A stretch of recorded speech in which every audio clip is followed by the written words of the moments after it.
dia a todos com quem eu não falei bom dia ainda. Bom dia. Vamos, que hoje é a nossa última aula de conteúdo. Na aula que vem, como eu disse para vocês, nós vamos fazer uma grande revisão com bastante exercício. Eu já selecionei uns exercícios legais, tá bom? Muita coisa. Para vocês fazerem a prova com calma, vocês estarem bem preparados para a prova. Combinado? Então, vamos lá. Hoje eu vou falar de um tema bem chatinho, mas seguindo aquela ordem que nós vimos lá de... o dia está errado no Moodle. Tá. Mas avisa lá para o pessoal. É hoje, não é amanhã, não. Amanhã é aula de TCC1. Ok? TCC1. Beleza? A aula é hoje, não é amanhã, não. Vou lá no Moodle mudar. Peraí. Então, hoje nós vamos continuar dentro daquele espectro que eu falei para vocês de inventário e partilha, tá bom? Vocês precisam saber algumas informações antes de nós entrarmos na partilha em si, porque nós teremos algumas restrições, algumas imposições, existem alguns conceitos que precisam ser tratados, então nós vamos falar desses conceitos que estão antes da partilha, que precisam ser trazidos para o inventário para que o juiz possa decidir lá no final e falar, ok, está tudo certo. Todos os problemas envolvendo aqueles bens estão corretos, foram trazidos ao processo. Então, agora é a hora de dividir o bolinho, tá bom? Então, deixa eu só mudar aqui no Moodle a data, né, que o Carlos mencionou que está no dia 18. Mas não é dia 18, hoje é dia 17. Eu já estou querendo que chegue amanhã, porque amanhã é meu aniversário, gente. Já estou querendo isso. Então, já está arrumado lá no Moodle, não tem mais a desculpa. Então, vamos começar. Ok, vamos lá. Conseguem ver? Deixa eu entrar aqui no meu Moodle também, aqui no meu aplicativo.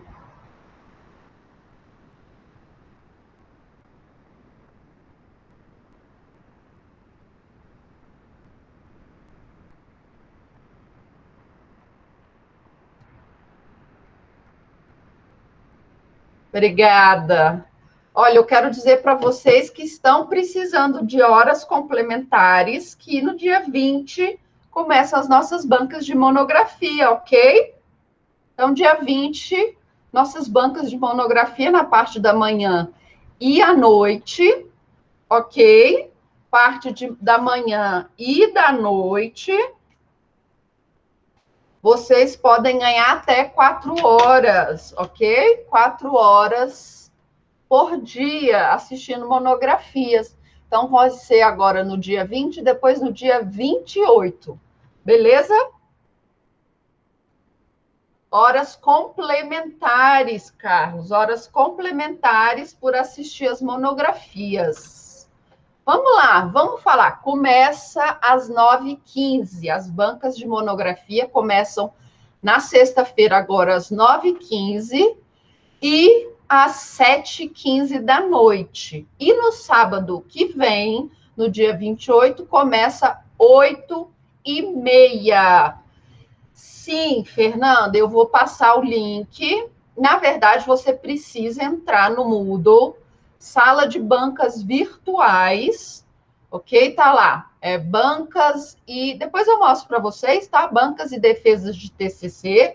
E lá tem todas as bancas disponíveis e os horários. Basta você ir lá, clicar, assistir a que você quiser, ok? E aí, no final da banca, vai ser disponibilizado um link para você assinar a lista de presença, tá bom? Então, não precisa fazer inscrição, não tem nada, basta entrar lá na sala de aula, lá no Moodle, tem lá uma sala de aula, bancas e defesas de TCC, ok? E aí a escolha que você quer assistir. Não liberei ainda, mas vou fazer isso ainda hoje, tá bom, Matheus? Então, lá para o fim do dia, você dá uma olhadinha que já vai estar disponível, ok? A listinha de atividades, de exercícios para o semestre todo, ok? Tá bom? Então, vamos lá. O que é a pena de sonegados? Gente, a pena de sonegados é uma pena civil gravíssima, ok? É uma pena civil que vai ocasionar um prejuízo muito grande para o herdeiro ou pelo inventariante. O que é isso? Sonegados são os bens que não são trazidos para a lista de bens da pessoa que faleceu.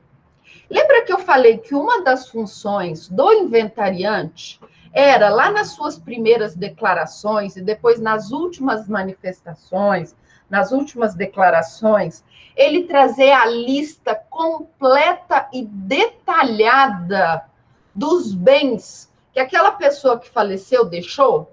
Então, imagine o seguinte, a pessoa faleceu, ela deixou um carro, ela deixou uma casa, tá?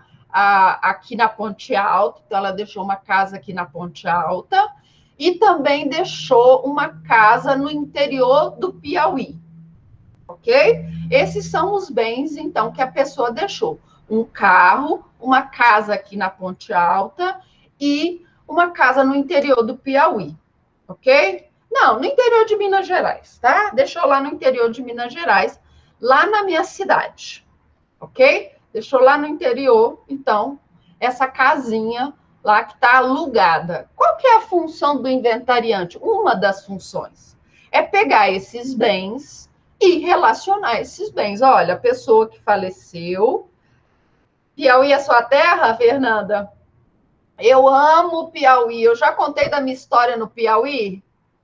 Então, depois da aula, eu conto para vocês a minha saga lá no Piauí, Fernanda. Meu Deus, eu contei, não é? Minha saga no Piauí, meu Deus. Adoro, mas eu adoro, adoro. Depois eu conto. Ai, lá é muito bom. Bom, nossa, lá é muito bom. Piauí é muito bom. A comida de lá é muito boa, gente. Oh, meu Deus. Eu já estou pensando no almoço já. Então, vamos lá, vamos voltar, não é? Então, qual que é uma das funções do inventariante? Ele precisa trazer no processo a relação desses bens. Então, ele vai falar, olha, a pessoa que faleceu deixou uma casa aqui na Ponte Alta, deixou um carro e deixou uma casinha lá no interior de Minas Gerais, ok? Então, essa é a função do inventariante. Agora, imagina o seguinte, a pessoa que faleceu não deixou só um carro, ela tinha uma moto, tá bom? Ela tinha uma moto. E o inventariante sabia da existência dessa moto, mas não relacionou na lista de bens. Ok? Sabia dessa moto e não relacionou. Por que ele fez isso?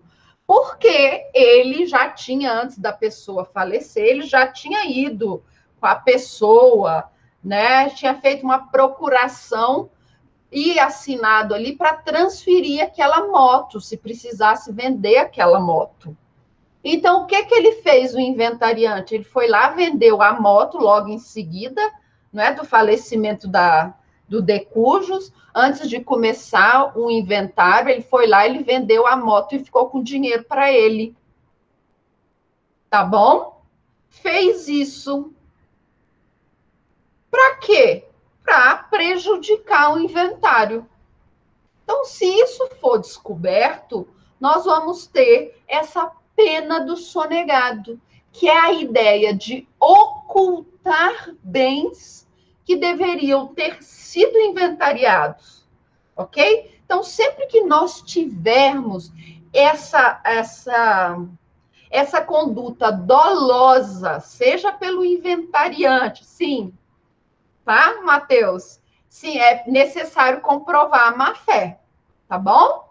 Então, desde que é comprovado a má-fé, então que ele agiu com dolo, ok? Com a ideia, a vontade de prejudicar os herdeiros ou os demais herdeiros, nós teremos a pena do sonegado. Agora, imagine o seguinte: o inventariante não tinha conhecimento dessa moto, porque essa moto estava na posse de um outro herdeiro, ok? Estava na posse de outro herdeiro que tinha essa procuração, que podia vender o imóvel, ok? O inventariante, ele não vai ser punido por isso, porque ele não tinha conhecimento daquele bem. Mas quem deveria informar da existência daquela moto? O herdeiro que estava com a moto, ok? Se ele deixa de informar que, olha, eu fiquei com aquela moto, eu vendi aquela moto, eu fiquei com o dinheiro daquela moto, se ele não informar o processo, ele também, o herdeiro, vai ser punido.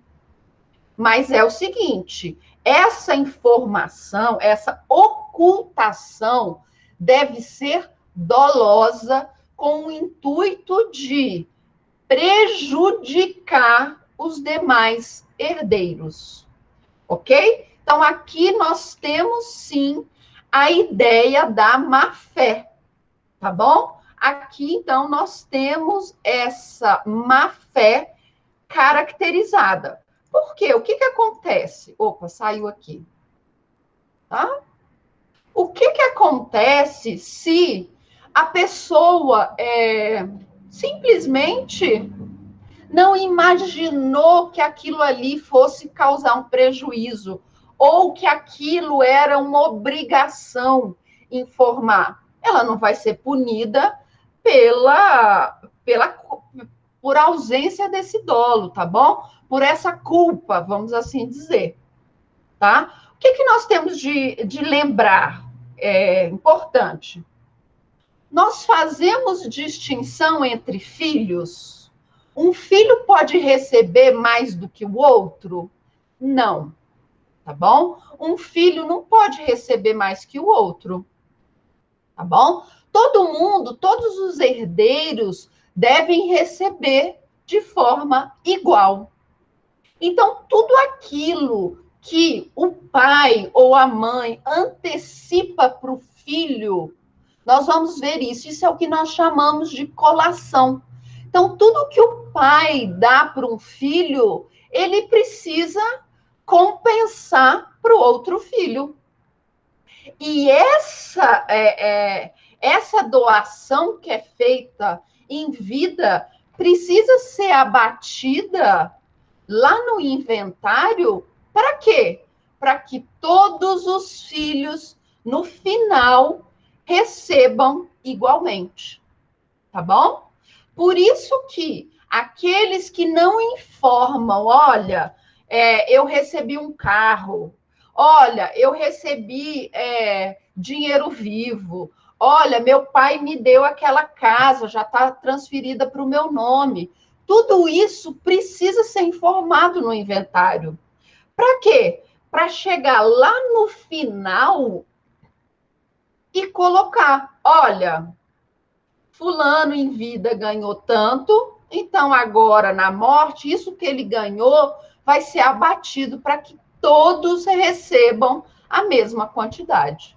Então, se eu oculto, eu como herdeira, oculto esses bens propositalmente, tá bom? Se eu oculto esses bens, esse dinheiro, esse imóvel, tá bom? Da planilha de bens deixados pelo decujus, eu estou, então, sonegando os bens.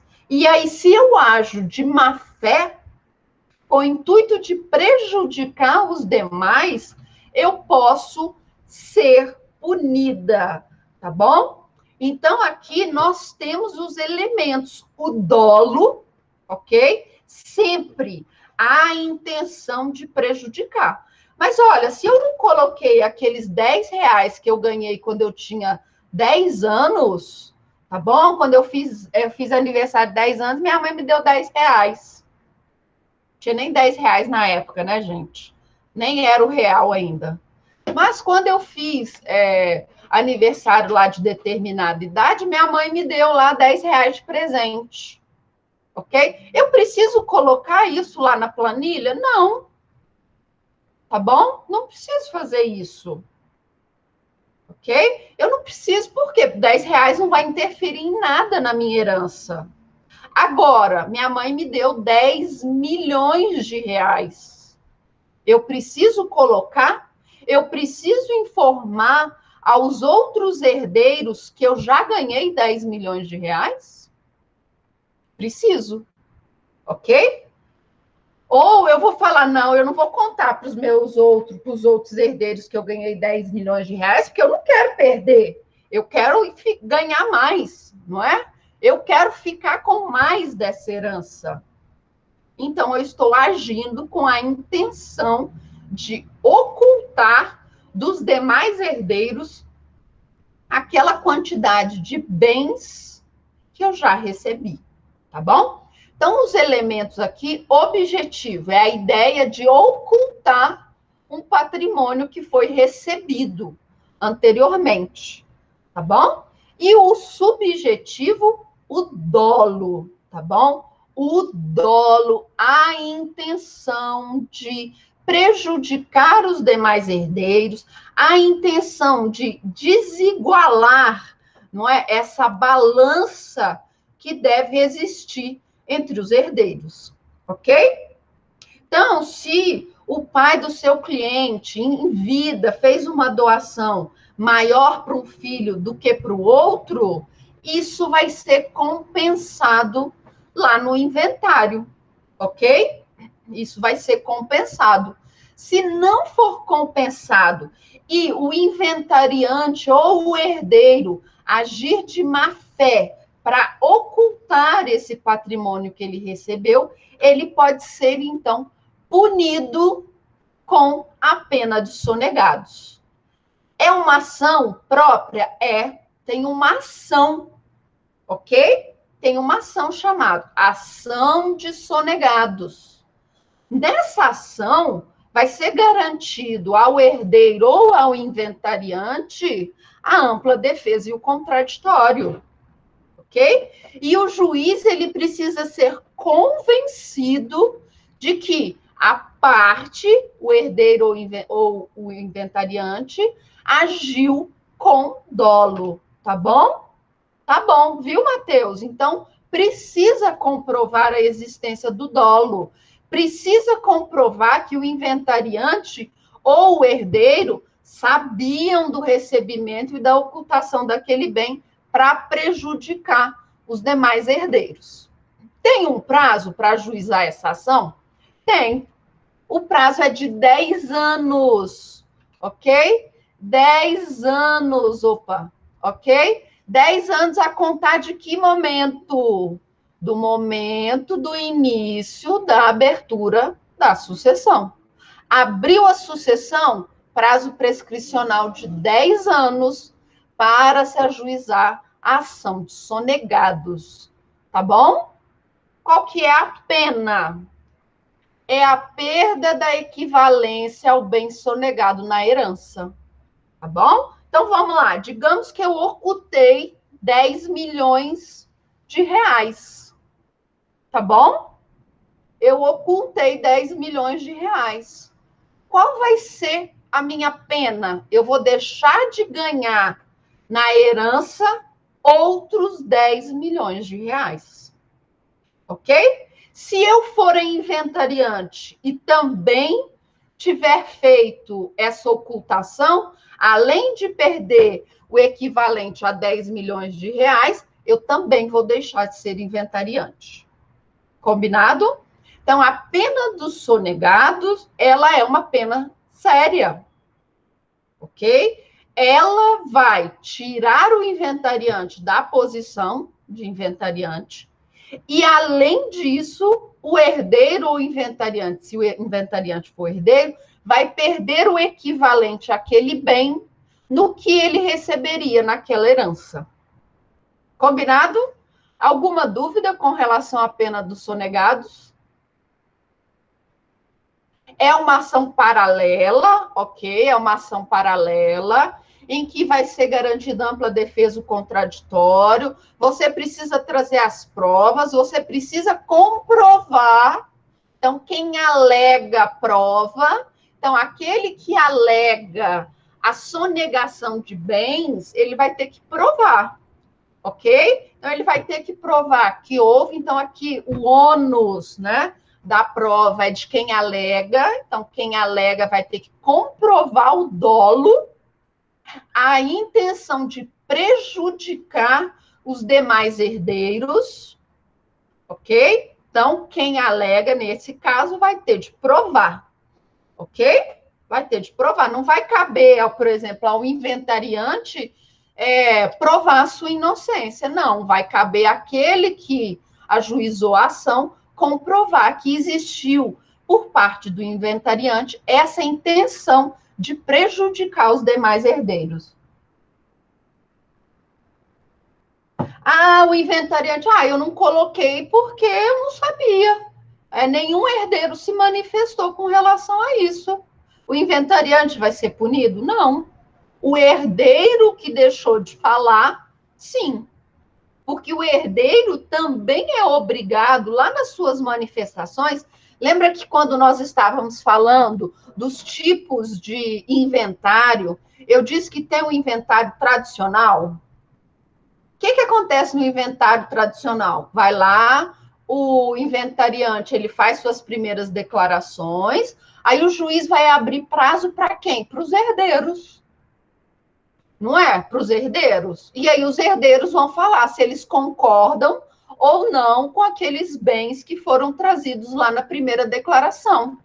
É nesse momento que o herdeiro vai falar: olha, tinha sim, eu recebi a título de doação há 5 anos, a quantidade de 10 milhões de reais.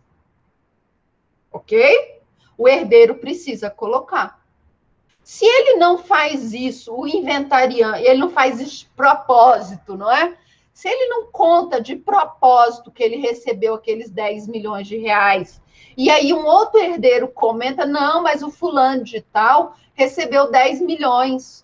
O inventariante pode ajuizar uma ação de sonegados. Mas ele vai ter que comprovar que aquele herdeiro deixou de informar que recebeu aquele bem, ok? Que ele agiu de má fé, tá bom? Colação e doação inoficiosas. O que é essa colação? É o que todo mundo chama, né, de antecipação da legítima, né? Antecipação de herança, não é? Você pode antecipar a herança? A herança não, porque você não morreu, tá? Como que você vai antecipar a herança se você não morreu? Tá? Mas alguns vão falar em antecipação de legítima. Então, a gente não tem que separar a legítima. O que é a legítima? Legítima são legítima é aquele percentual de bens que a lei determina que devem ser destinados exclusivamente aos seus herdeiros necessários. Então, a legítima é aquela parcela, está lá na legislação civil, dizendo que é aquela parcela de bens que obrigatoriamente serão destinadas aos herdeiros necessários. Quem são nossos herdeiros necessários? Descendentes, ascendentes e cônjuge, tá bom? Então, esses são os nossos herdeiros necessários. Digamos, então, que eu resolva antecipar a legítima de um filho, ok? Então, eu vou fazer uma doação para ele. Olha, eu tenho aqui um patrimônio de 500 mil reais. Tá bom? Então, vamos lá anotar. Eu tenho um patrimônio de 500 mil reais. Tá? 500 mil reais, bonitinho. Beleza? Eu quero antecipar um valor para o meu herdeiro, para o meu filho. Ok? Quanto desse meu valor de 500 mil reais vai obrigatoriamente para os meus herdeiros? 50%. Não é verdade? Meus herdeiros necessários? Então, se eu tenho 500 mil reais, quanto que eu posso dispor obrigatoriamente a título de legítima? 250 mil. Por quê? Porque 250 mil é 50% da minha herança, não é verdade? Da herança que eu vou deixar, dos meus bens. Não é assim que funciona? Nós vimos, não é? 50%. Então, quer dizer que 250 mil é o que eu vou deixar obrigatoriamente para os meus herdeiros necessários. Quantos herdeiros necessários eu tenho? Digamos que eu tenha 2 filhos, ok? E o meu marido. Meu marido vai ser meu herdeiro. Ok? Digamos que eu casei com meu marido num regime de separação de bens. Então, se eu casei no regime de separação de bens, o meu marido, ele é meu meieiro? Não, ele não é meu meieiro, porque todos os bens que eu possuo são bens particulares. Então, meu marido, ele vai ser meu herdeiro. Desculpa. Então, se eu tenho 2 filhos e o meu marido, ok? Se eu tenho 2 filhos e meu marido, quanto que obrigatoriamente eu vou ter que dispor para cada um? E aí? Quanto que eu vou ter de dispor para cada um obrigatoriamente em lei? Tá muito difícil, pessoal? Tá confuso? Tá confuso, pessoal? Vamos lá, então vamos voltar um pouquinho. Vamos lá. Isso, Carlos, 1/3, 50% dividido para os 3. Isso mesmo, mas a Amanda disse que está um pouquinho confuso. Então, vamos voltar um pouquinho. O que é a legítima, Amanda? O que é a legítima? A legítima é uma parte dos nossos bens que a lei diz que, olha, essa parte desses bens que você possui, você tem de deixar esses bens obrigatoriamente para os seus herdeiros necessários. A outra parte desses bens, você pode fazer o que você quiser, tá? Então, digamos que eu tenha um patrimônio avaliado em 500 mil. Vamos arredondar para 600, que vai ficar mais fácil aqui nas minhas contas. Digamos que eu tenho um patrimônio de 600 mil reais, ok? Eu tenho 2 filhos e um marido, que eu só posso ter um marido, não é? Se eu tiver 2 maridos, eu estou cometendo crime de bigamia, ok? Então, vamos lá. Eu tenho 2 filhos e um marido. Eu sou casada no regime de separação de bens. A legítima, então, é aquela parcela dos meus bens que obrigatoriamente eu tenho de deixar para os meus herdeiros necessários. A lei hoje, a lei civil, vai falar que a legítima ela é de 50% do meu patrimônio. Tá bom? Então, quer dizer o seguinte, olha, eu, Caroline, tenho 2 filhos e um marido, tá? Sou casada no regime de separação de bens. Beleza, eu tenho 2 filhos e um marido, eu tenho um patrimônio de 600 mil. Quer dizer que eu posso pegar 300 mil do meu patrimônio, fazer o que eu quiser. Então, eu vou pegar o meu patrimônio, 300 mil, e vou doar para 3 instituições de caridade. Eu vou doar 100 mil para aquela instituição de caridade que cuida de animais, eu vou doar 100 mil para aquela instituição de caridade que cuida de idosos, e vou dar 100 mil para aquela instituição de caridade que cuida de mulheres que são vítimas de violência doméstica. Eu posso fazer isso? Posso. Posso, porque eu peguei 50% do meu patrimônio, deixei ali 50% do meu patrimônio guardadinho para os meus herdeiros, tá bom? E os outros 50% eu vou fazer o que eu quiser. Beleza? Combinado, Amanda? Entendeu? Agora ficou mais claro o que é a legítima? Mas, tá? Isso é a legítima. Mas o que acontece? Eu posso também, vamos lá, eu tenho 600 mil, não é? Eu peguei 300 mil e dei para uma instituição de caridade que cuida de animais. Eu dei 100 mil para uma instituição de caridade que cuida de idosos. E dei 100 mil para essa instituição que cuida de mulheres vítimas de violência. Aí o meu filho virou para mim e falou assim, pode deixar os 50 para o filho sim, tá, Carlos? Aí o meu filho virou para mim e falou assim, poxa, mãe, a senhora está aí já dispondo do seu patrimônio, já deu 100 mil para uma instituição de caridade, me adianta 50 mil? Te adiantar 50 mil? Para que você quer 50 mil? Não, porque eu quero comprar um carro, ok? Eu posso fazer isso? Posso. É o que a lei vai chamar de antecipação da legítima, ok? Então, como que eu vou fazer essa conta da antecipação da legítima?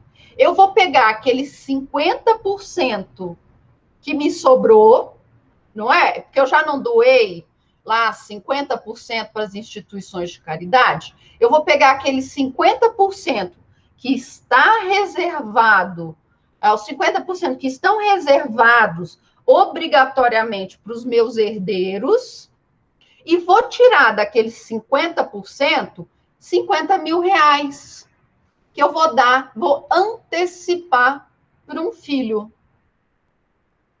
Beleza? Isso é antecipação da legítima. Tá bom? Então, esses 50 mil que o meu filho recebeu em vida, ele vai ter que informar lá no processo de inventário que ele já recebeu 50 mil. Tá bom? Então, ele vai ter que informar, olha, no dia tal, eu pedi para minha mãe 50 mil reais a título de antecipação de legítima para eu comprar um carro. Isso é colação. Então, é informar nos autos do processo que você já recebeu uma parte da herança. Por quê? Sim, ele vai receber o valor restante. Por quê? Porque eu preciso igualar os meus herdeiros. Eu preciso que os meus herdeiros recebam a mesma coisa. Então, vamos imaginar o seguinte, deixa eu sair aqui. Vamos fazer aqui deixa eu ver se ele deixa eu fazer aqui, um Jamboard. Vejam se vocês conseguem ver aqui o Jamboard que eu vou fazer. Tá.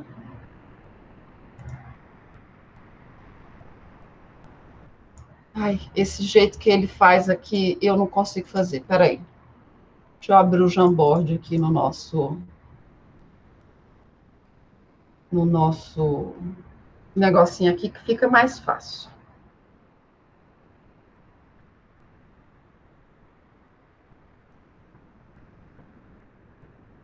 Novo. Vamos lá, vou compartilhar aqui com vocês, então, a tela. Conseguem ver uma tela em branco?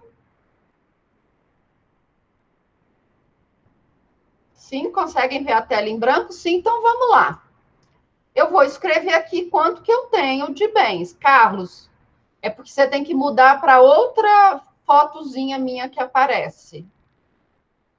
Tá? Vamos lá, eu tenho 600... Não, vou fazer isso aqui mais bonitinho, né, gente? Pelo amor de Deus, né, professora? Eu tenho 600 mil reais. Beleza? Eu tenho 600 mil reais. Quem eu tenho de filho? Eu tenho o João e a Maria. Então, eu tenho o João, eu tenho a Maria e eu tenho o meu marido, que também... Não, eu tenho o João, a Maria, eu tenho o meu marido. Marido. Beleza? Porque o marido também é herdeiro nesse caso. Por quê? Porque eu sou casada no regime de separação de bens. Ok? A lei, então, vai falar o seguinte: olha, você tem de obedecer à legítima.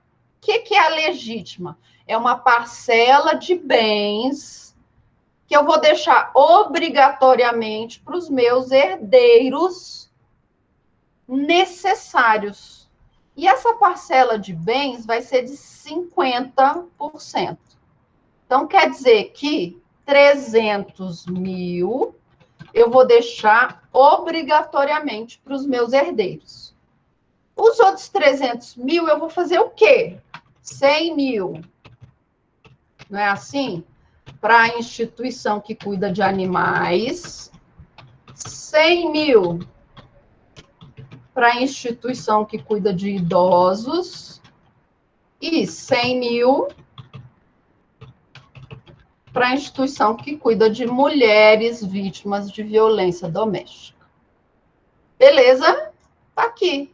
Eu já gastei, então, 50% dos meus bens. Os outros 50%, eles estão obrigatoriamente reservados para os meus herdeiros. Aí o João, meu filho, vira e fala assim: mãe, eu quero comprar um carro de 50 mil reais. Ok? Tá bom, meu filho. Eu vou te dar, então, 50 mil reais. Beleza? Eu vou antecipar a sua legítima. Dei para o João, então, 50 mil reais. Quanto que sobrou aqui dos meus bens? 250 mil, não foi? Eu não dei 50 mil para o João? Quanto que sobrou aqui dos meus bens? 250 mil. Faleci. Morri. Ok? Morri. Morri. E agora? Como meus bens vão ser divididos? Como que meus bens vão ser divididos? Meus 250 mil que sobrou lá na minha conta, eu vou dividir entre os meus herdeiros, não é? Quem são meus herdeiros? João, Maria e o meu marido. Quanto que João vai receber? Quanto que Maria vai receber? E quanto meu marido vai receber? E aí, pessoal? Estou perguntando para vocês. Quanto que o meu marido vai receber? Ele é casado comigo no regime de separação de bens. Quanto que minha filha vai receber? Quanto que o meu filho vai receber? 100 mil? Mas, Ana Clécia, eu só tenho 250 mil. Como que cada um vai receber 100 mil?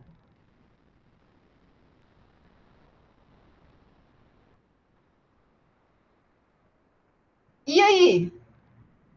João vai receber 50. Por que só 50? Porque ele já recebeu 50 antes. João vai receber 50, Maria vai receber 100 e o meu marido vai receber 100. Exato. É isso mesmo, Fernanda. Por que João vai receber 50?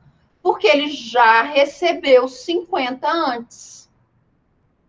Ok? ele já recebeu antecipado 50 mil. Então, eu preciso igualar os meus herdeiros. Ok? O 202 do Código Civil vai falar isso. Marquem o 202 do Código Civil. Eu não posso diferenciar herdeiros.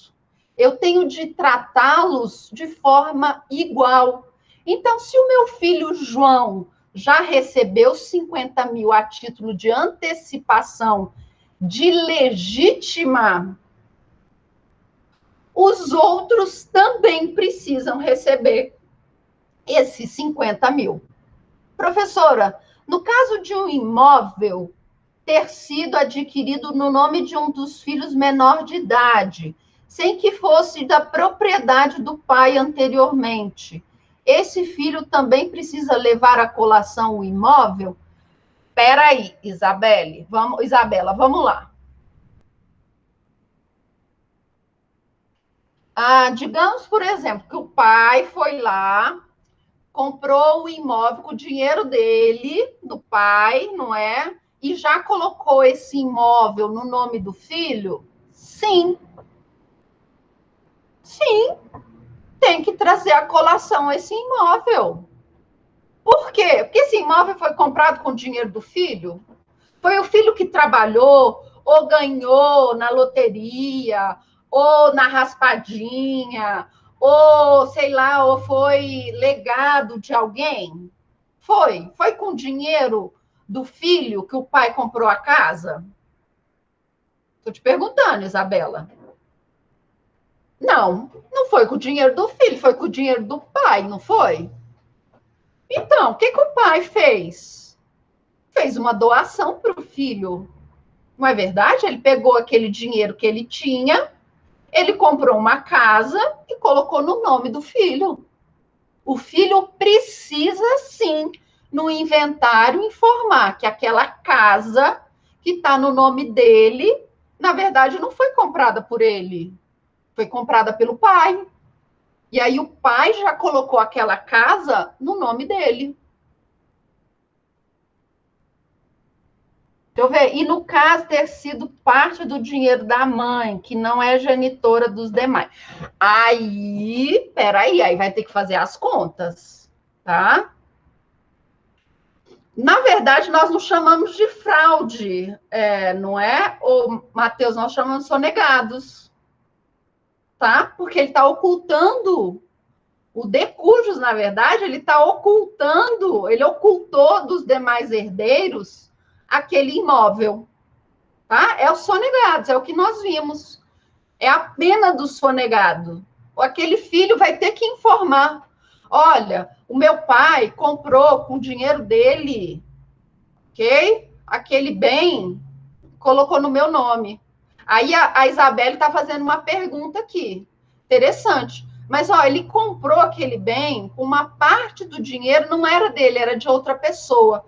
Então, aquele valor que foi gasto de outra pessoa, aquele percentual que foi gasto da outra pessoa precisa ser abatido, tá bom? Do valor do bem. Digamos que a casa tenha custado 80 mil reais, tá, Isabela? Vamos lá, a casa custou 80 mil reais. A genitora da criança deu 30 mil reais. Ó, ficou 50 aqui de novo. Os 50 mil que o pai deu foi antecipação de legítima. Esses 50 mil precisa ser levado à colação.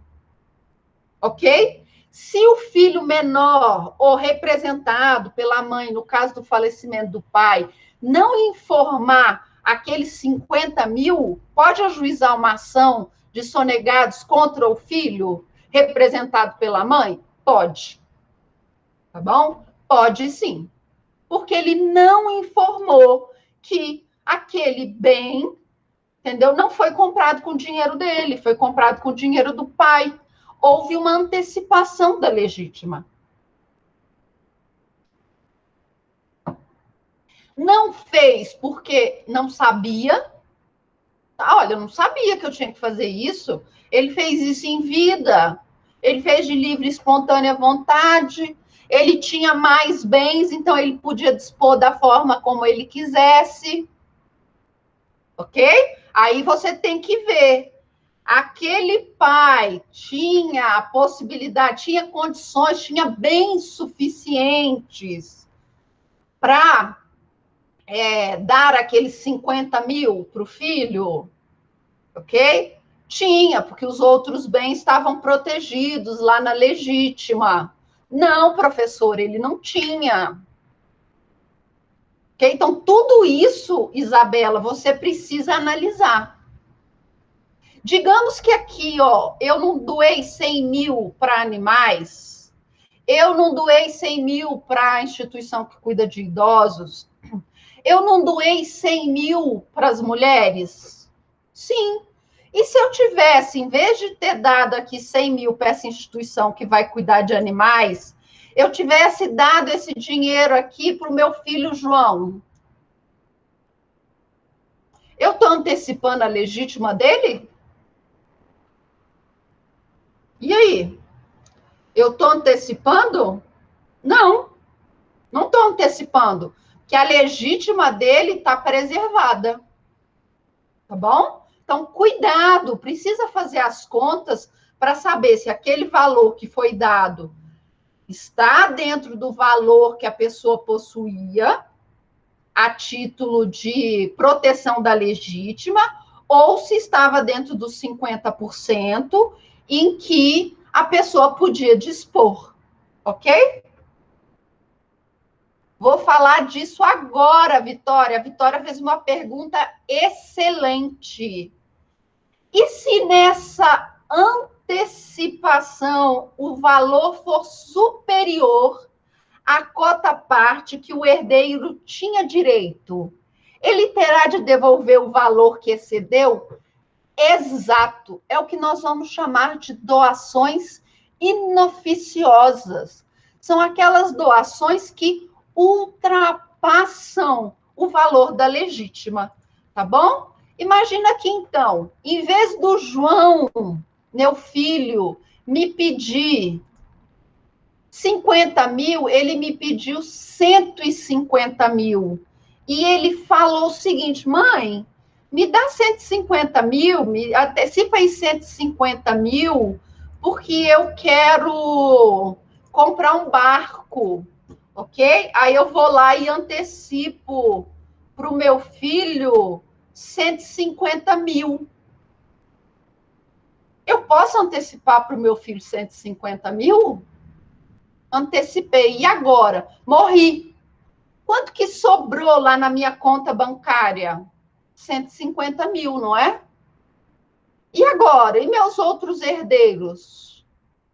Esse 50 mil que excedeu, o João vai ter de devolver. Ok? Ele vai ter de devolver. Por quê? Porque excedeu o valor que lhe caberia a título de legítima. Ok? Então, ele precisa devolver. É o que nós vamos chamar de doações inoficiosas. São aquelas que ultrapassam o valor que caberia na legítima. Tá bom? Precisa devolver, sim, tá? Precisa devolver, sim. Alguma dúvida com relação a isso? Vamos continuar, então, e aí, se as dúvidas aparecerem, nós vamos falar, tá bom? Porque o negócio é um pouquinho mais complicado do que aparenta ser. Então, nós precisamos igualar as doações, tá bom? Então, obriga o donatário, que ao tempo do falecimento do decújo, não possuir o bem doado, tá bom? O bem doado, ok? Então, vamos lá, nós vamos igualar aqui o que são doações remuneratórias. O que são doações remuneratórias? Ah, prof, se ele não devolve, cabe expropriação? Cabe, tá bom? Primeiro você vai penhorar valores em conta corrente, beleza? Se não cabe, se ele não tem dinheiro em conta corrente, o que você vai penhorar? Bens móveis. Ele tem algum carro, ele tem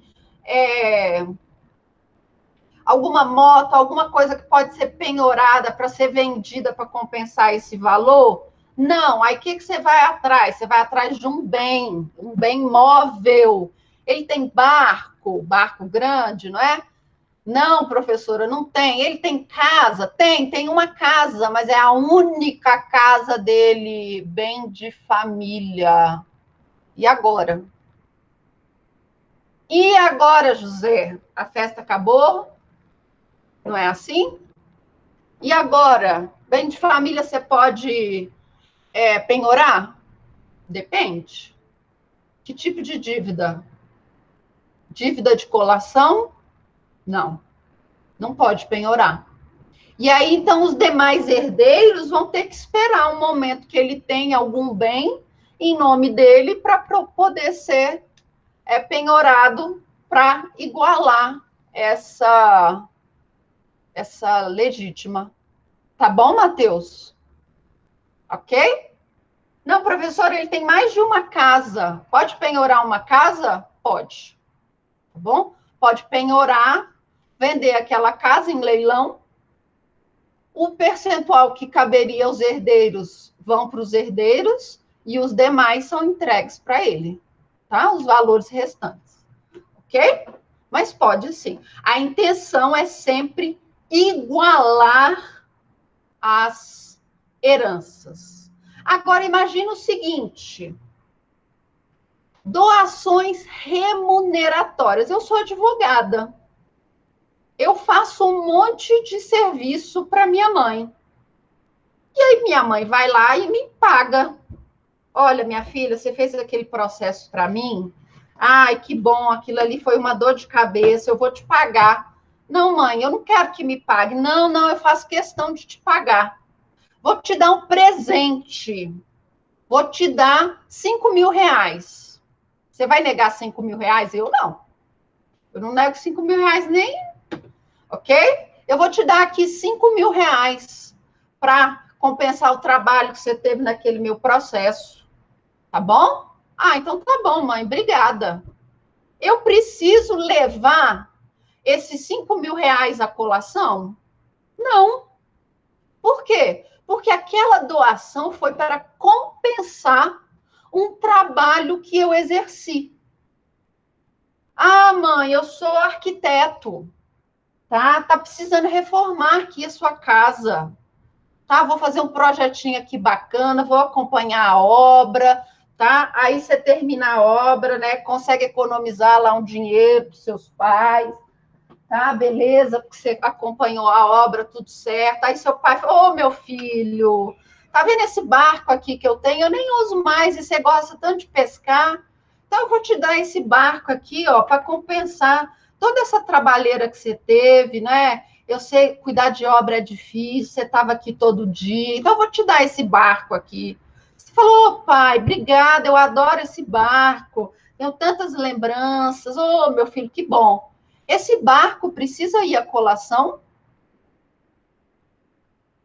Precisa? Não, porque essa é uma doação remuneratória. Então, cuidado, tá bom? Quando vocês forem advogar, forem fazer inventários, você tem que informar os herdeiros que eles precisam trazer a colação, ok? Todos os valores, bens recebidos, joias recebidos. Mas esses que são de doações remuneratórias, esses que foram para compensar determinado trabalho que o herdeiro realizou, esses não precisam ser informados, ok? Tá bom? Esses não fazem parte da colação. Cuidado agora se essa doação for para os netos.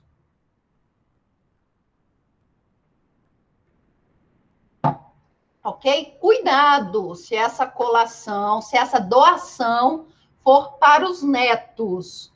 Por quê? Não está aqui, deixa eu colocar. Por quê?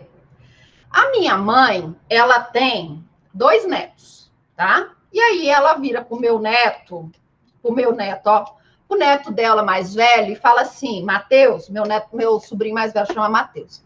Mateus, olha, eu vou te dar aqui 10 mil reais, tá bom? Eu vou te dar 10 mil reais. Que é para você fazer um curso de inglês fora, ok? Isso é um curso de inglês que você vai fazer fora. O meu sobrinho, se a minha mãe falecer um dia, ele vai ter que informar que recebeu esses 10 mil reais? Não, não vai ter que informar. Ela deu para ele o dinheiro, não foi? Mas, e se o meu sobrinho já não tivesse mais a minha irmã? E ele fosse o representante da minha irmã?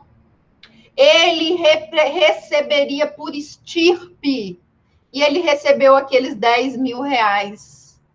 Ele precisaria informar? E aí? Olha só, minha irmã está viva, graças a Deus, tá? Não sei depois da campanha, mas está viva. Está viva minha irmã. E aí a minha mãe vai lá e dá 10 mil reais para o meu sobrinho, ok? Para ele fazer um curso de inglês. Beleza? O meu sobrinho precisa informar esse dinheiro que ele recebeu? Não. Mas imagine que daqui a muitos anos minha irmã faleça. Tá? E aí a minha mãe chega para o meu sobrinho e fala: ó, Mateus, tá aqui, 10 mil reais para você fazer um curso de inglês. O meu sobrinho vai ter que informar essa doação que ele recebeu do tempo da morte da minha mãe? Sim. Porque naquele momento em que ele recebeu a doação, ele era herdeiro por estirpe. Ok? Então, ele precisa informar aquela doação que ele recebeu. Então, quando for fazer doações para herdeiros, nós precisamos saber, aquele herdeiro, aquele neto, ele era herdeiro? Era herdeiro. Ele era herdeiro por estirpe, por cabeça? Herdeiro por estirpe ou herdeiro por cabeça. Então, ele tem de fazer a colação, ele tem de informar que ele recebeu bens. Naquele momento que ele recebeu, ele era herdeiro? Não. O herdeiro era a mãe dele. Ele era herdeiro? Não. Ele não era herdeiro, o herdeiro era a mãe dele. Então, ele precisa trazer a colação? Não. Tá bom? Então, quando nós falarmos de doação para netos, nós precisamos observar o momento em que ele recebeu a doação. No momento em que ele recebeu a doação, ele era herdeiro? Não. Então, ele não precisa informar aquele recebimento. Se no momento que ele recebeu, ele era herdeiro, seja herdeiro por cabeça ou herdeiro por representação, por estirpe, ele precisa informar. Ok? Então, cuidado com a colação quando nós tivermos netos.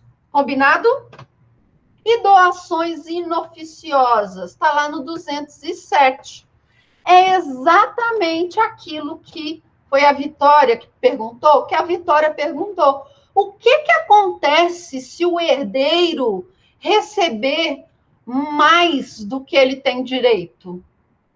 Tá bom? E se o meu filho João receber, por exemplo, 150 mil, tá? Receber 150 mil. Ele não podia ter recebido 150 mil, ele só podia ter recebido 100.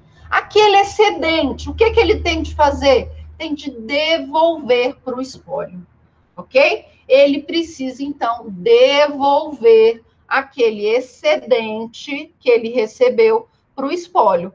Ah, professor, ele não tem mais o dinheiro. E agora? Ah, vai atrás de bem dele, tá? Vai atrás, penhora tudo que você consegue até ocupar aquele excedente. Aquele excedente precisa ser devolvido, ok?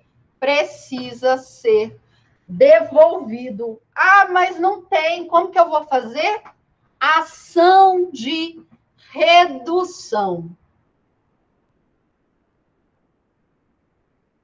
Ok? Ele não devolveu por bem, ele vai devolver por mal. Tá bom? Mateus, o nome da ação é ação de redução. As ações têm tantos nomes, não é?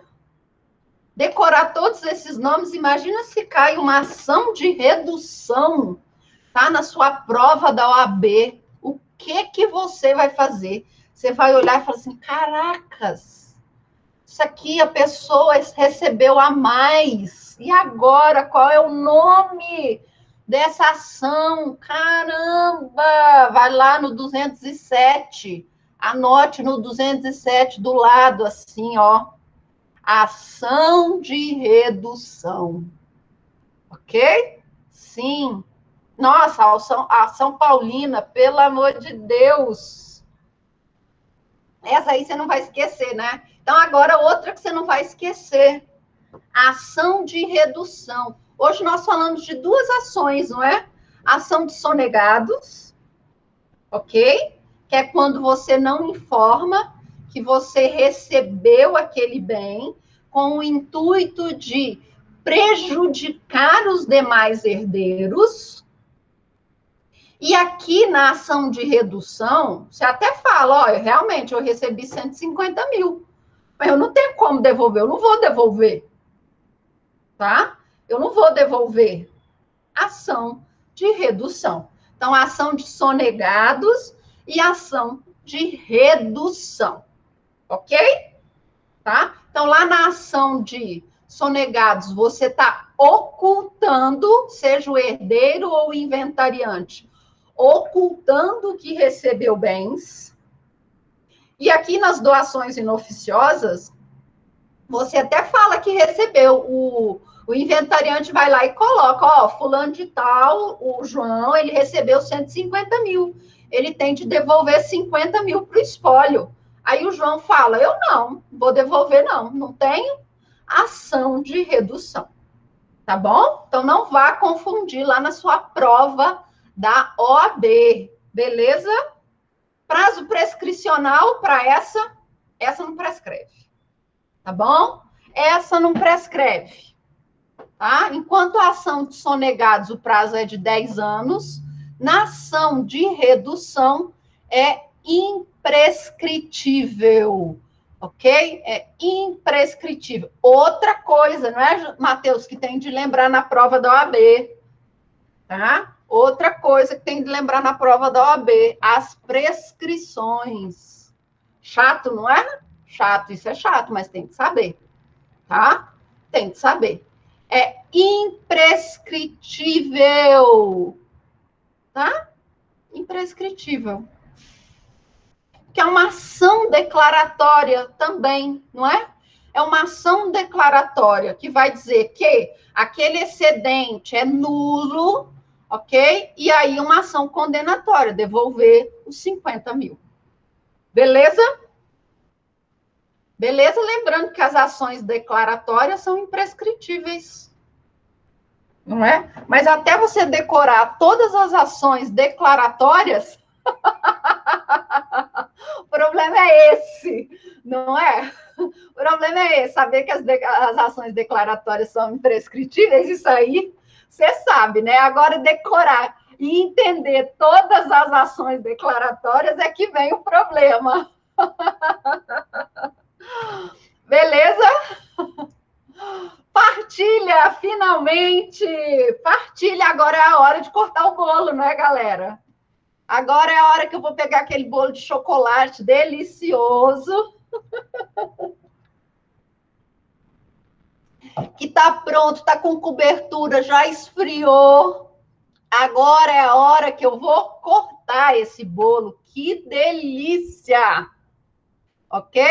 É a parte da divisão dos bens. É nesse momento da partilha, então, que aquele condomínio jurídico vai se desintegrar, tá bom? Agora, aqueles bens que estavam indivisíveis vão ser divididos, tá bom? A partilha também, ela tem apenas o efeito declaratório, porque ela agora vai declarar os bens que cabem ao João, os bens que cabem a Maria e aos bens que cabem ao meu marido, tá? A partilha, ela pode ser amigável ou extrajudicial, ou ela pode ser judicial, ok? Quando que eu vou ter a partilha amigável ou extrajudicial? Quando todos os herdeiros forem capazes, ok? Capazes. Vai ser de duas formas a partilha.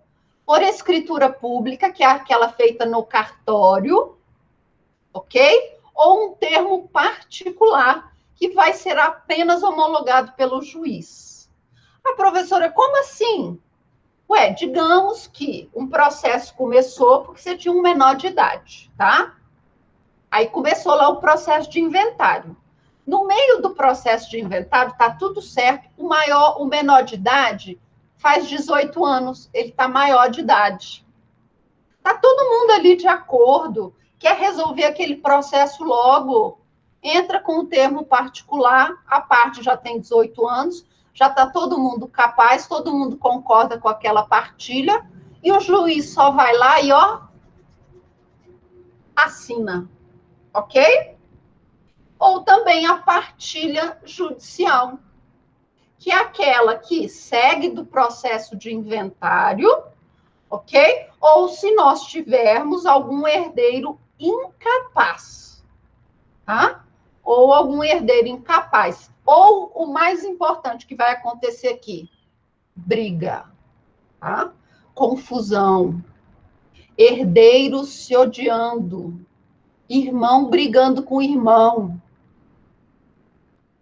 tá bom? Que é o que mais acontece. Então, na partilha judicial, é quando nós tivermos divergência, briga, entre os herdeiros, ou se nós tivermos algum herdeiro incapaz, tá bom? Algum herdeiro incapaz. Como que vai funcionar?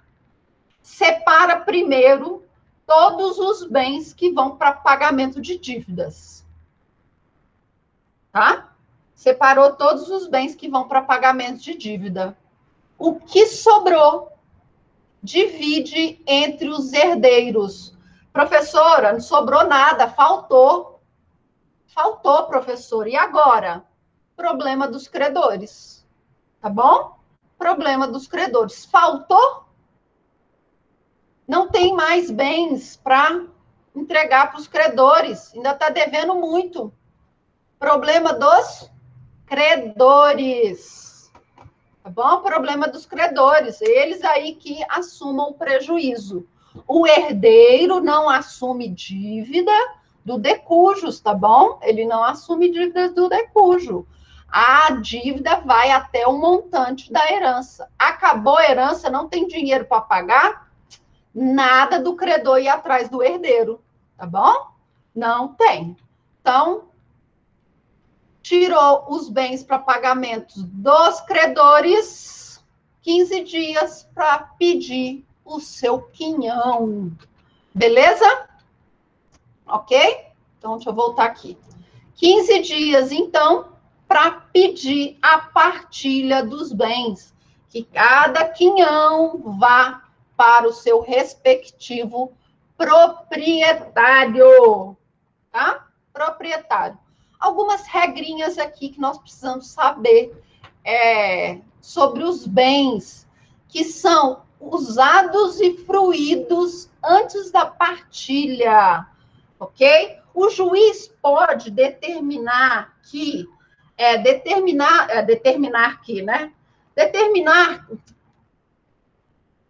pode decidir que determinado bem seja usado e fruído por algum herdeiro? Pode, tá bom? Isso não é decisão de mérito, isso é uma decisão interlocutória. Então, o juiz pode decidir, por exemplo, ó, aquela casa lá no interior de Minas, sabe?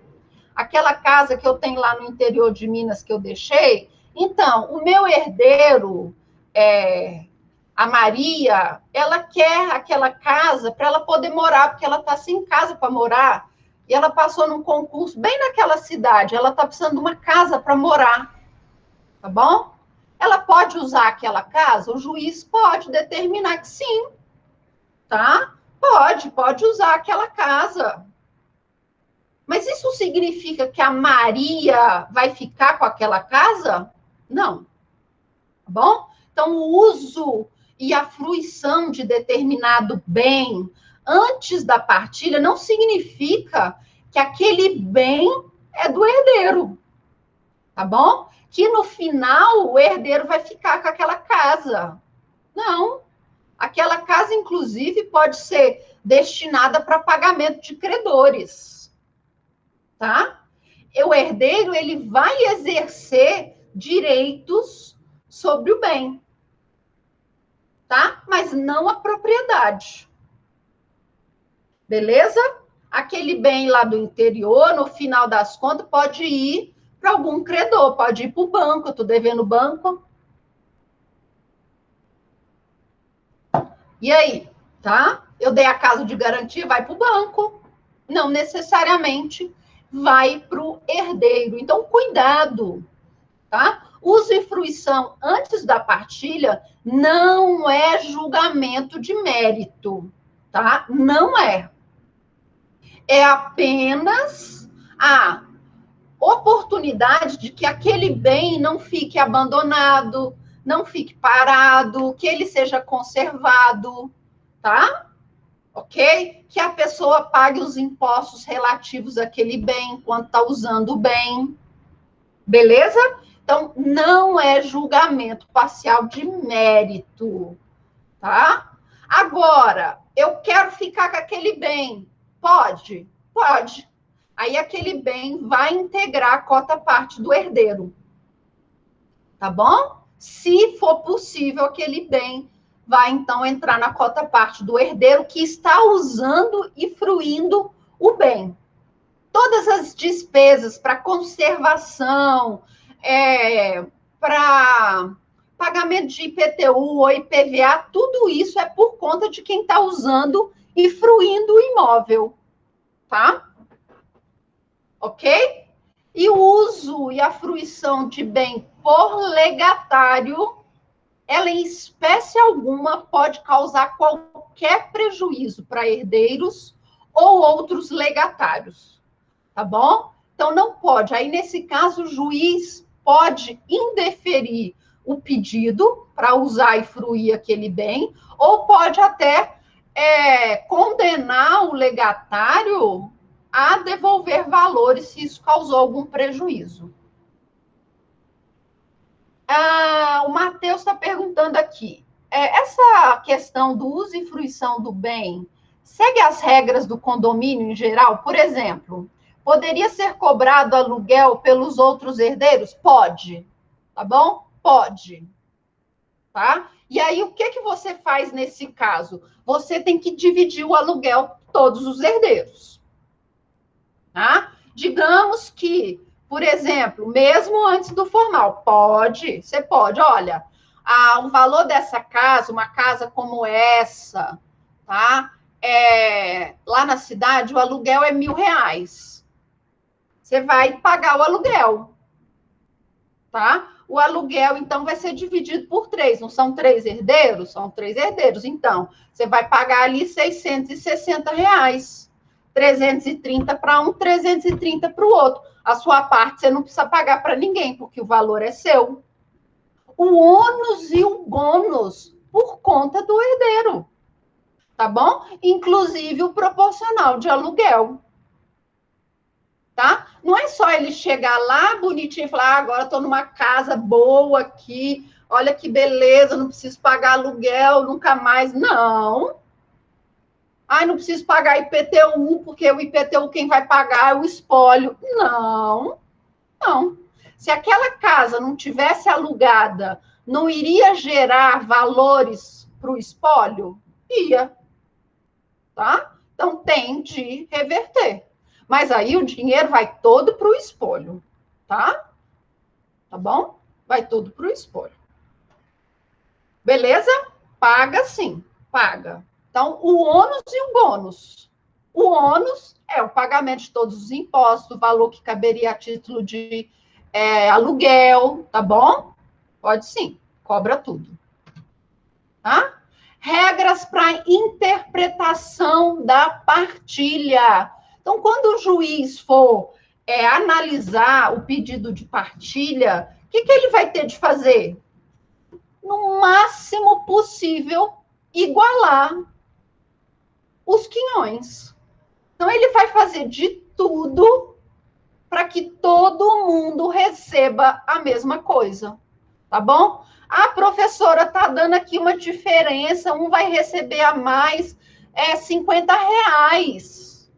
O juiz vai tentar, de todas as formas, que todo mundo receba a mesma quantia, tá bom? Então, a regra, máxima igualdade possível na divisão, seja com relação ao valor, à natureza dos bens e à quantidade, tá bom? A professora fulana ganhou 10 joias e eu só fiquei com uma. Provavelmente o valor dessa que você recebeu é igual a das outras 10 que ela recebeu, tá bom? Somadas. Então, a intenção do juiz vai ser igualar os quinhões, tá bom? Prevenção de litígios futuros. Sim, o juiz, tadinho, coitado do juiz, não é? O juiz, ele vai ter que fazer um exame de futurologia.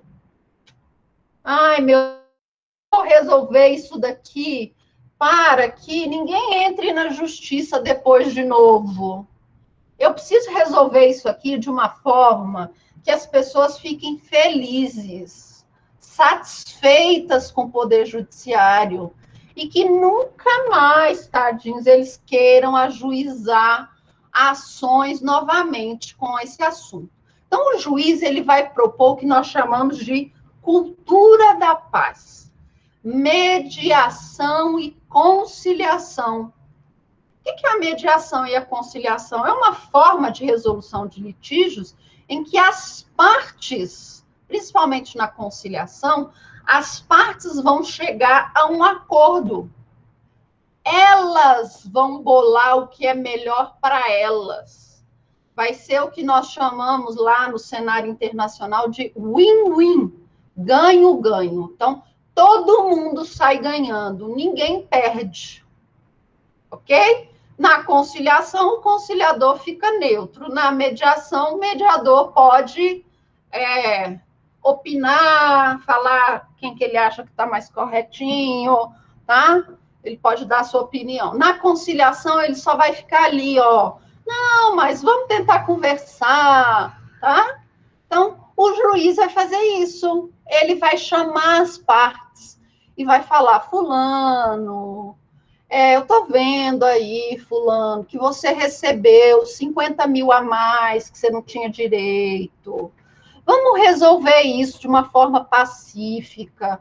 Você paga isso aí em quantas vezes você quer? Em 10 vezes? Em 20 vezes? Vamos pagar de 20 vezes, então, que não fica tão apertado para você. E aí nós resolvemos isso da melhor forma possível. As outras partes também vão receber, elas vão ficar satisfeitas, vamos, tá? Então, o juiz ele vai propor essa cultura da paz, para evitar que semana que vem todo mundo procure o judiciário novamente, tá bom? Máxima comodidade de coherdeiros, do cônjuge ou do ou do companheiro, tá bom? O que é isso? É você facilitar as situações, tá bom? Como? Olha, bens insuscetíveis de divisão, tranquilo ou amigável, ou que não forem da cota lá do meieiro, tá bom? Serão leiloados. Para quê? Para evitar que as pessoas fiquem brigando. Ah, não, eu quero aquela casa, eu quero aquela outra casa. Não, aquela casa está com fulano de tal, aquela casa está com Beltrano. Não. Vamos vender judicialmente, leiloar, e aí nós vamos partilhar o dinheiro, tá bom? Porque, convenhamos, é muito mais fácil você partilhar em partes iguais o dinheiro do que uma casa, não é verdade? É muito mais fácil. Ah, vamos partilhar um carro. O que é mais fácil? Você dividir o carro, ó, 3 dias da semana eu uso, 4 dias da semana eu uso. Aí depois, na outra semana, eu uso 3 dias, você usa 4 dias. Imagina, vamos partilhar um carro, tá? E aí? Ah, você rodou mais quilômetros que eu. Ah, você rodou menos quilômetros que eu. Eu pus gasolina, você não pôs gasolina. O que o juiz vai fazer, então? Ó, para evitar, vamos vender o carro? Vamos vender o carro? Aí, ó, você vai ficar com metade do dinheiro do carro, você vai ficar com a outra metade do dinheiro do carro. Aí cada um se vira. Ou vai andar de Uber, ou vai dar entrada no seu carro, ok? Então, o juiz, ele vai tentar aqueles bens que não conseguem dividir, tá? Que não são dinheiro, que não consegue dividir, vai leiloar. Tá bom? Ah, eu quero aquela joia. Ah, não, mas eu quero aquela outra. Ah, mas eu quero aquela outra. Eu quero. Não, vende tudo, leiloa tudo e o dinheiro você partilha. Combinado? Nascituro. E aquela pessoa que ainda não nasceu? E aquela pessoa que não nasceu, ela tem direitos? Tem. Ela tem personalidade jurídica? Não. Mas ela tem direitos. E aí, o que faz? Os bens que são cabidos ao nascituro, se ele nascer com vida, esses bens vão ser separados, ok? E vão ficar em poder do inventariante até aquela criança nascer. Nasceu com vida, aqueles bens, então, vão passar para os cuidados da representante daquela criança. Criança não nasceu com vida, os bens vão ser repartilhados aos demais herdeiros. Ok? Tá bom? Aqui, deixa eu voltar esse slide aqui. Nós temos de fazer uma distinção aqui entre aquelas duas teorias que nós usamos. A teoria conceptualista e a teoria natalista. Qual é a teoria que nós usamos aqui no Brasil? A teoria natalista, ok? Então, nasceu com vida, tem capacidade sucessória. Na verdade, não. A capacidade sucessória é daqueles concebidos, não é? Mas nasceu com vida, tem personalidade jurídica e capacidade de ser herdeiro. Aqueles que ainda não nasceram, eles têm capacidade sucessória, tá bom? Mas eles ainda... Oh, peraí que agora eu baralhei na minha cabeça. Rebobina, gente. Vamos lá.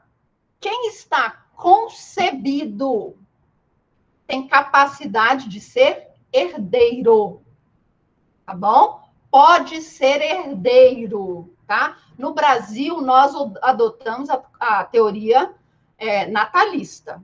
Nasce, você tem personalidade jurídica e, com isso, capacidade sucessória. Então, vamos lá. No Brasil, quem pode ser herdeiro? As pessoas concebidas no momento da sucessão, tá bom? E as pessoas com vida, tá? Então, as pessoas concebidas no momento da sucessão e aquelas com vida. Essas podem ser herdeiras, tá bom? Agora, quem tem capacidade sucessória? Somente quem, em algum momento, teve personalidade jurídica. Então, quem nasceu com vida. Aqui no Brasil, nós adotamos essa teoria natalista. Então, para você ter capacidade sucessória, você precisa de personalidade jurídica. Ok? Mas nós temos países, principalmente países tradicionais, assim, países religiosamente tradicionais, como o Chile, que adota a teoria conceptualista, que vai falar que desde a concepção, aquele embrião, aquele feto, já tem personalidade jurídica e já tem capacidade sucessória, tá? Então, com relação a isso, só fazendo essa lembrança que lá no 10º semestre, quando nós formos falar de direito internacional privado, essa teoria natalista e essa teoria conceptualista vai influenciar na sucessão, tá bom? Então, esse parênteses é só para vocês lembrarem que lá no 10º semestre, em direito internacional privado, vai ter diferença nessa parte. Porque hoje, o que acontece no Brasil? A mãe da criança está lá esperando o neném, não tá? Os bens que caberiam àquela criança estão separados. Se aquela criança nasce com vida, aquela criança recebe os bens, tá bom? Se a criança não nasce com vida, se acontece alguma coisa, a mãe perde aquele bebê, aqueles bens que iriam para a criança, se a criança nascesse com vida, aqueles bens eles vão para os demais herdeiros. O que acontece nos países que adotam a teoria conceptualista? Desde o momento da concepção, aquela criança já tem aqueles bens, já tem aquele quinhão. E se aquela criança, por algum motivo, nasce sem vida, a mãe, por algum motivo, tem um aborto e perde aquela criança, quem é o herdeiro da criança? O ascendente. Então, aqueles bens iriam para a mãe. Ok? Entenderam a diferença? Entenderam a diferença aqui do nascituro? Se nós adotamos a teoria natalista, os bens que são separados para aquela criança no momento da partilha, aqueles bens só vão ser entregues para aquela criança no momento em que ela nasce com vida. Ok? E aí passa para a responsabilidade do representante daquela criança. Tá? Quem adota a teoria conceptualista já vai falar que não. No momento da partilha ou no momento da abertura da sucessão, aquela criança já tem capacidade sucessória, então ela vai receber os bens. Não importa se ela nasce com vida ou não, tá? Esse argumento da teoria conceptualista, países que adotam, né, a teoria conceptualista, são aqueles países mais tradicionais em que o aborto ele é muito condenado, tá? Inclusive em outros casos, inclusive em casos de estupro, tá? Crianças com má formação cerebral, tá bom? Coloca em risco a mãe, tá? Coloca em risco a vida da mãe. Mesmo nesses países que adotam essa teoria conceptualista, eles são bem rigorosos com relação a isso, tá bom? É o caso do Chile. Chile, o nosso vizinho, ele adota a teoria conceptualista. Por enquanto, né? Nós não sabemos como vai ser depois da nova Constituição. Beleza? Então, essa é a diferença do nascituro, quando nós adotamos essas duas correntes. O Brasil, então, adota a corrente natalista. Para ter personalidade, você precisa nascer com vida. Beleza? Para acabar, organização da partilha. Como que a partilha vai ser organizada? Primeiro, as dívidas. Está faltando um acento aqui. Dívidas. Depois, meação, se existir. Então, você vai separar aqueles bens que cabem ao cônjuge. Ó, esse bem aqui é do cônjuge, esse bem aqui é do companheiro, tá bom? Isso aqui eu não posso mexer, tá? Depois, o que sobra, então, vai para o quinhão hereditário, a legítima. Então, o que sobra, tá? Nós vamos, sobrou aquilo ali, pagou dívida, separou o quinhão do cônjuge, o que sobrou, 50%, vai para os herdeiros necessários e os outros 50% para os legados, se existir testamento. Não existe testamento, então o 100% que sobra vai para o quinhão hereditário, tá bom? Aqui nós vamos ter as garantias. O que é a evicção? É a garantia legal, tá bom? No caso, por exemplo, de A vende um carro para o B, mas o carro, na verdade, é de C.